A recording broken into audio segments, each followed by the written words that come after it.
இயக்குனர் இமயம் நம்மளோட வாழ்ந்த ஒரு மகான்னு சொல்லலாம், மாமனிதர் சொல்லலாம். அவரோட பழகுன விஷயங்கள் நிறைய எனக்கு இருக்கு. ஒரு சகாப்தம் இன்றைக்கு மறைஞ்சிருச்சு. தமிழ் திரையுலகத்தோட பேரிழப்புன்னு தான் சொல்ல முடியும் என்னால.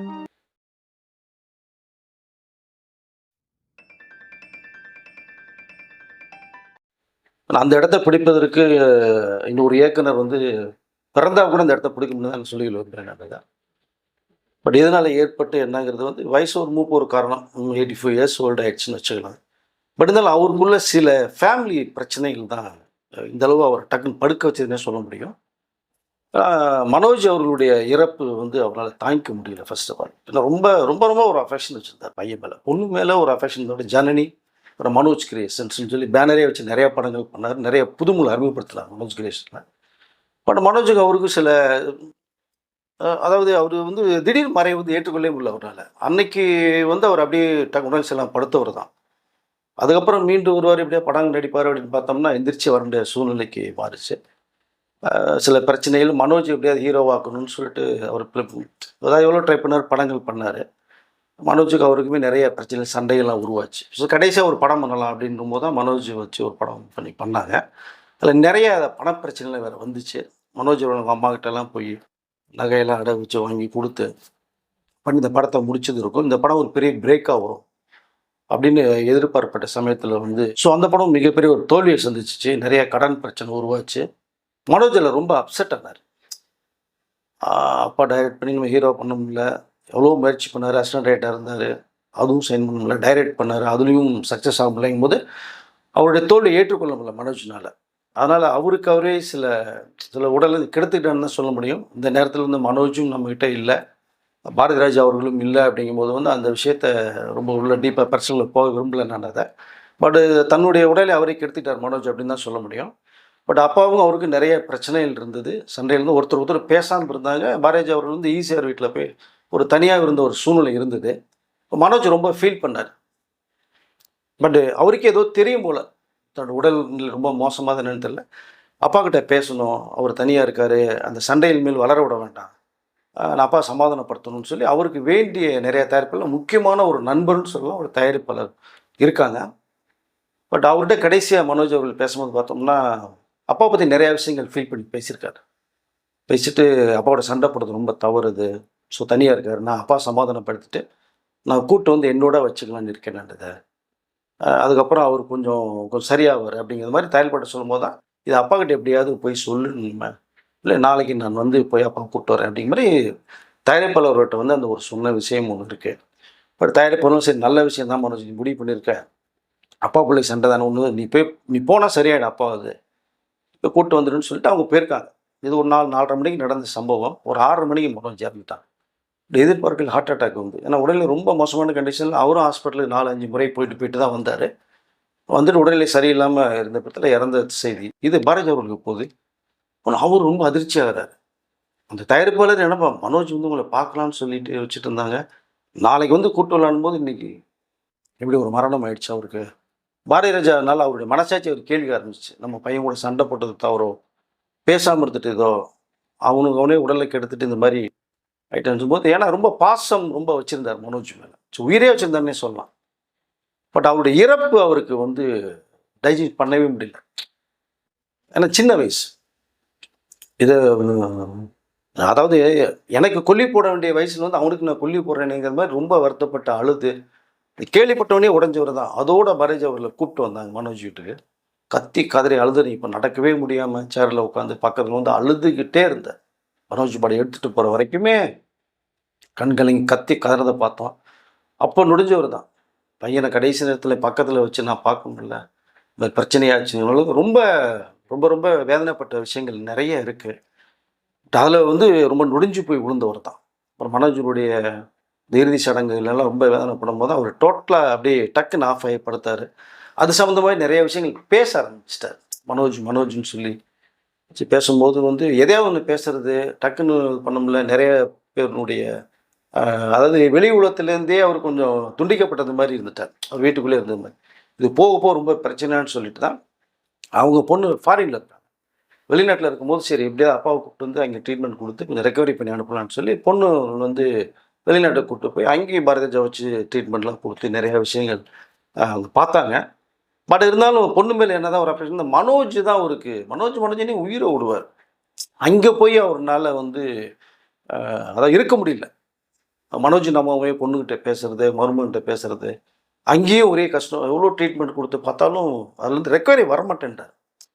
திடீர்னு பார்த்தா கொஞ்சம் சுயநலம் மிஸ் ஆகுது. பொண்ணுகிட்டே நீ யாருன்னு கேட்க ஆரம்பிச்சிட்டாரு. இது ரொம்ப மோசமான கண்டிஷன் தான். சரி அங்கே வச்சுட்டு நீ பார்த்தா கஷ்டமாகும். சரி நான் சொந்த இடத்துக்கு சென்னைக்கு இந்த தேனியில் பக்கத்தில் அள்ளின்னு இருந்தால் அவருடைய நேட்டிவ் பிளேஸ் பிறந்தது. இப்போ அங்கே போய் வச்சு பார்த்துட்டு இது வந்து அந்த ஒரு சிஸ்டம் கரெக்டாக இருக்கும் அவருக்கு. இந்த மாதிரி திரும்பி வெளிநாட்டிலேருந்து பொண்ணுங்கள்லாம் கூப்பிட்டு வந்து இங்கே வச்சு பார்த்தாங்க. அந்த சுயநலங்கிறது வந்து திடீர்னு போகுது, திடீர்னு வரும். ஒரு 5 நிமிஷத்துக்கு ஞாபகம் வந்ததுன்னா டக்குன்னு பார்ப்பார், பேசுவார். அப்புறம் டக்குன்னு போச்சு அப்படின்னா அவர் நீ யார், எதுக்கு இங்கே வந்த அப்படின்லாம் கேட்க ஆரம்பிச்சிட்டார். அப்போது ரொம்ப எல்லாமே உடனிருந்தாலும் ரொம்ப பாரதிஜாவுடைய நிலைமை இப்படி அதுன்னு சொல்லி ரொம்ப வேதனைப்பட்டாங்க. ஹாஸ்பிட்டலுக்கு போனாங்க, ட்ரீட்மெண்ட் கொடுத்தாங்க. திரும்பி கூட்டு வந்து பார்த்தாங்க. பட்டு சில நேரங்களில் சூழ்நிலை வரும்போதெல்லாம் வந்து பணம் தேவைப்படுறது மாதிரி போகுது.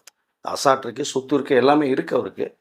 இருந்தாலும் அவருடைய மருத்துவ செலவுக்கு பட் அவருக்குன்னு சில மணி தேவைப்படும் போது தான் அப்போது நம்மளுடைய கூட நடித்த நடிகர்கள் இவங்ககிட்டலாம் பேசலாம் போது கடைசியாக திருச்சிட்டம்பலம்னு நினைக்கிறேன் தனுஷோட பண்ண. ஸோ அவங்களுக்கு நல்ல ஒரு பாண்டிங் இருந்தது. அப்போது தனுஷ் இப்போது பாரதிராஜா அவர்களை பார்க்குறதுக்குன்னு ஒருத்தர் நியமிச்சிருந்தாங்க கூடவே இருந்து பார்த்துக்கிறது வைக்கிறது. இப்போ தனுஷுக்கு ஃபோனை போட சொல்லி அவங்க ஃபோன் போட்டு தனுஷ்கிட்ட பேசி இது மாதிரி எனக்கு பணம் வேணும், உடம்பு சரியில்லை வேணும் அப்படிங்கிற மாதிரி அவர் சொல்ல சொல்லி அவருடைய கூட இருந்த உதவியாளர்கள் பேசி தனுஷ் நாலேஜ் போகுது. பட் ஏன்னா பாரதிராஜா அவங்களுடைய அக்கௌண்ட் நம்பர் இதெல்லாம் வந்து தனுஷ்கிட்ட இருக்குது. ஆனால் திருச்செந்தூர் பண்ணும்போது அது கொடுத்த அமௌண்ட்டில் வந்து அக்கௌண்ட்டில் போட்ட விஷயம் இருக்குது. இப்போ பாரதிராஜா வந்து கேட்க மாட்டேன் இப்படி இருக்கான்னு சரி உடல்நிலை சரியில்லாமல் இருக்காரு, திடீர்னு சுயநலம் வருது வரல ட்ரீட்மெண்ட்டு கிடைக்கும்போது தனுஷ் நிறைய கிட்டத்தட்ட 15-20 லட்சத்துக்கு மேலே ஹெல்ப் பண்ண ஒரு விஷயம் இருக்குது. பாரதிராஜா அக்கௌண்ட்டில் போட்டு விட்டாங்க, போட்டு பண்ணுறாங்க. மற்றவங்கள்ட்டையும் பணம் கேட்குறாங்க.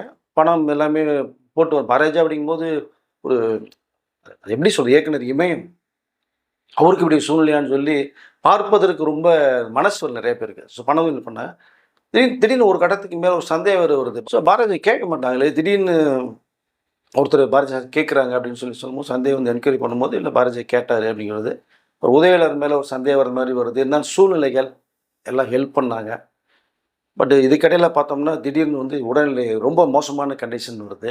ஹாஸ்பிட்டல் 3-4 முறை வந்து அப்படியே யமன் வந்து பார்த்துட்டு போனது மாதிரி தான் இருக்கும் நமக்கு.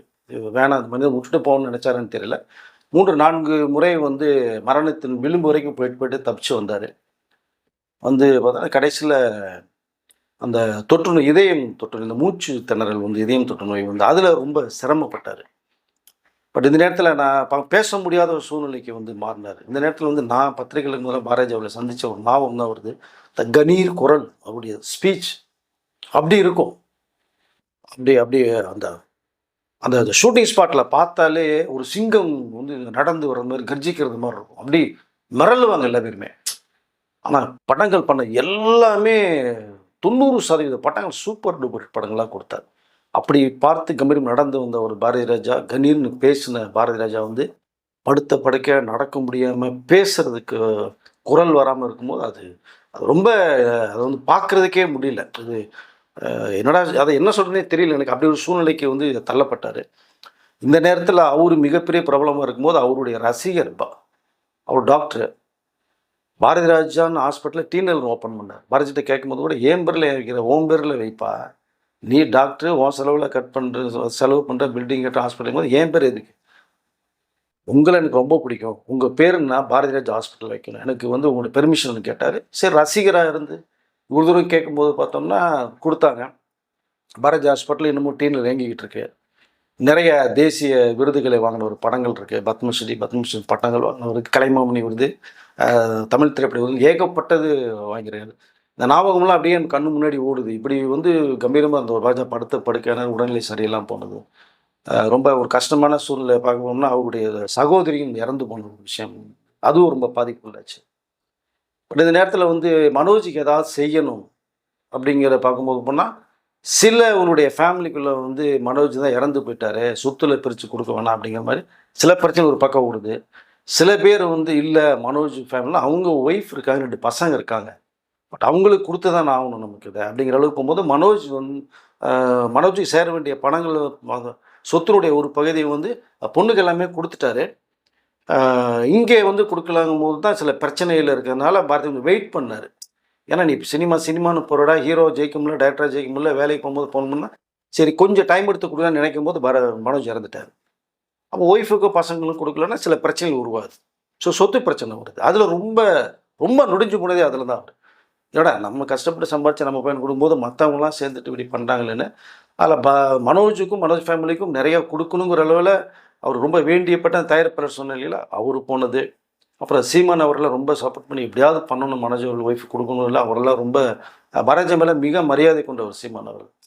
ஸோ அப்படி எல்லாம் பண்ணும்போது ஸோ கடைசி வரைக்குமே பாரதிஜனால் அந்த சொத்துக்களை வந்து மனோஜ் ஃபேமிலி கொடுக்க முடியாத சூழ்நிலை தள்ளப்படுது. ரெண்டாவது பார்த்தீங்கன்னா அவருடைய பேத்தி அவங்க டைரக்ஷனுக்குள்ளே வரணும்னு சொல்லி அவளுக்கு ஒரு மிகப்பெரிய ஒரு ஆசை இருந்தது. தன்னுடைய பையனை தான் மனோஜ் பெரிய ஹீரோக்க முடியல, டைரக்டர் ஆக்க முடியல, பாரதிஜனால் அந்த ஒரு ஃபீல் அவருக்கு இருந்தது. பேத்தி டைரக்ஷனில் வந்துட்டு அது ஒரு இது நம்ம விட்டு போன இடத்த பெரிய அச்சீவ்மெண்ட் பண்ணுவாங்க அப்படிங்கிற அளவுக்கு அவர் கொண்டு வரணும்னு ட்ரை பண்ணாங்க. அதுவும் பாரதியனால் கொஞ்சம் முடியல. இதுக்கடையில் பார்க்கணும்னா ரொம்ப அன்கண்டிஷன் போது ராதியா அவர்கள் வந்து தாய் கிழவி படத்தை பற்றி பேசின விஷயங்கள் வந்து நேராக பார்த்தாங்க. அப்போ கூட வந்து பாரதிஜா உட்காந்து பேசுனது, ராதியா கிட்ட பழைய நிகழ்ச்சிகளை பகிர்ந்துக்கிட்டது, அந்த படம் வந்து நான் பார்த்தேன்னு சொல்கிறாரு. அதை நேஷ்னல் அவார்டு உனக்கு கிடைக்கணும், கண்டிப்பாக உனக்கு கொடுத்தே ஆகணும் அப்படின்னு அப்போவும் அந்த கணீர் குரல் தான் நமக்கு வந்து தெரிஞ்சுது. ஸோ அந்த வீடியோ கூட நீ பார்த்தீங்கன்னா தெரியும். ராதியா காலில் வந்து ஆசீர்வாதம் அவங்க என்ன ராதியா அறிமுகப்படுத்திருந்த அவர் தான். நிறைய ஹீரோயினில் வந்து பாரதிஜா அறிமுகப்படுத்தி கொடிக்கட்டி பிறந்தவர்கள் நிறைய பேர் இருக்காங்க. பல இயக்குநர்கள் சொல்லலாம், மனோபாலா, மணிவண்ணன், பாக்யராஜ், ஏகப்பட்ட இயக்குநர்கள் உருவாக்குனார், ஹீரோயினில் உருவாக்குனார். ஆனால் தன் பையனை வந்து அவரால் உருவாக்கவே முடியல, ஹீரோவாக்க முடியல, அந்த டைரக்ஷன்லேயும் ஆக்க முடியல. பட் இவர் நடிக்க வந்துடணும் தான் வந்தார், இவரால் நடிக்க முடியல, ஹீரோக்கு ஏற்ற மூஞ்சின்னு திட்டினாங்க, டைரக்ஷனில் போனார். அப்புறம் அவர் அதுக்கப்புறம் ஏஜுக்கு அப்புறம் நிறைய படங்கள் பண்ண ஆரம்பித்தார் தொடர்ந்து. ஸோ அப்படி ஒரு சகாப்தம் இயக்குனர் சிகரம் கே பாலச்சந்தர் கூட இயக்குனர் இமே பாரதிஜா அவர்கிட்ட வந்து நேஷனல் டைரக்டராக சேர்த்துக்கப்பா, உன்கிட்ட நிறையா விஷயங்கள் இருக்குது அப்படின்னு சொன்ன விஷயங்கள் தமிழ் துறையில் திருப்பி போட்டவர். 76ல் வில்லேஜு சினிமா நடிகர்லாம் இப்படி தான் இருக்கணும்னு மக்கள் முதல் கொண்டு போய் சேர்த்தவர். கடைசியாக ராதியாவுக்கிட்ட தான் பார்த்து பேசுனதுன்னு நினைக்கிறேன். பட் அதுக்கப்புறம் தேத்தி கொண்டு எவ்வளோ ட்ரை பண்ணி பார்த்தாங்க, முடியல. மனோஜும் இறந்துட்டார். இப்போ மனோஜ் இடத்துக்கு தான் அவரும் போய் சேர்ந்த 2 பேர் தான் இப்போ மேலோத்தில் இருப்பாங்கன்னு நினைக்கிறேன். பட் ஆத்ம சாந்தி அடையிட்டோம். அவருடைய பேத்தி வந்து மனோஜ் அவங்களுடைய அப்பா ஆசையும் தாத்தா அவங்க பாரதிஜா வாசலையும் அவர்கள் மிகப்பெரிய இயக்குநராக வந்து இந்த தமிழ் தொழில் 2 பேர் விட்டு போன இடத்தை அவர் நிரப்புவார் அப்படிங்கிற ஒரு நம்பிக்கை இருக்குன்னு பாரதிஜாவும் வந்து இருக்கும்போது சொன்ன விஷயங்கள் இருக்குது. நாமும் அதான் சொல்லிக்கிட்டு விரும்புகிறோம். ஸோ உங்கள் அப்பா மனோஜ் இல்லைன்னு வருத்தப்படாதீங்க, இப்போ தாத்தா பாரதிஜா இல்லைன்னு வருத்தப்படாதீங்க, நீங்கள் ஒரு இயக்குனராக வாங்க, வந்து அவர்களுக்கு ஒரு ஆத்ம சாந்தியில் நீங்கள் ஒரு முயற்சி பண்ணுங்கள். இந்த நேரத்தில் தமிழ் திரையுடைய மிகப்பெரிய ஒரு இழப்பாக இல்லை, இந்திய திரைத்தினுடைய மிகப்பெரிய இழப்பாக தான் நான் பார்க்குறேன். பாரதிஜா அவர் இல்லைங்கிறது. ஒரு 84 வயசு வரைக்கும் வந்து வாழ்ந்துட்டார். பல சாதனைகளுக்கு சொந்தக்காரர், பல விருதுகளை வாங்கினவர். பட் அவர் மறந்துட்டால் கூட நம்மளோட தான் வாழ்ந்துட்டு இருப்பார்னு நினைக்கிறேன். வரும் வந்து அதாவது இளம் இயக்குநர்கள் வந்து பாரதிஜா அவருடைய படங்களை பார்த்து இன்றைக்கி நிறைய விஷயங்களை கற்றுக்கலாம் அப்படிங்கிறது சொல்லிக்கொள்ள விரும்புகிறேன். நான் அதை இப்போது தமிழக முதலமைச்சர் நம்ம விஜய் அவர்கள் கூட, ஏன்னா அவர் வீட்டுக்கு பக்கத்தில் தான் இருக்காங்க பாரதிஜா. காலையில் இன்றைக்கி டெல்லி போகிற ப்ரோக்ராம் அவர் விஜய் அவர்கள். அதுக்கு முன்பாக பாரதிஜாவில் இறந்த செய்தி கேட்டு போய் முதல் ஆளாக போய் மாலை செலுத்திட்டு மரியாதை செலுத்திட்டு வந்த ஒரு நிகழ்ச்சி இருக்குது. பட் போகும்போது சொல்லிட்டு போயிருக்கா, பாரதிஜா அவர்கள் வந்து அரசு மரியாதையுடன் அவருடைய உடல் அடக்கம் செய்யப்படும் அப்படிங்கும்போது வந்து அது மிகப்பெரிய விஷயமாக பார்க்கப்படுது. காவல்துறையெல்லாம் சொல்லியிருக்காங்களா அரசு மரியாதையோடு அவருடைய உடல் அடக்கம் செய்யணும்னு. இவர் டெல்லி ஒரு 3 நாள் விஷயமாக போக வேண்டிய ப்ரோக்ராம்னால அவர் இங்கே இருக்க முடியாத சூழ்நிலை. ஸோ நம்மகிட்ட இப்போ இல்லை பாரதிஜா அவர்கள். இருந்தாலும் நம்ம இருக்கான்னு நினச்சிட்டு அவருடைய கலை பயணத்தை நாம் தொடரலாம் அப்படின்னு தான் நான் சொல்லிக்கல விரும்புகிறேன்.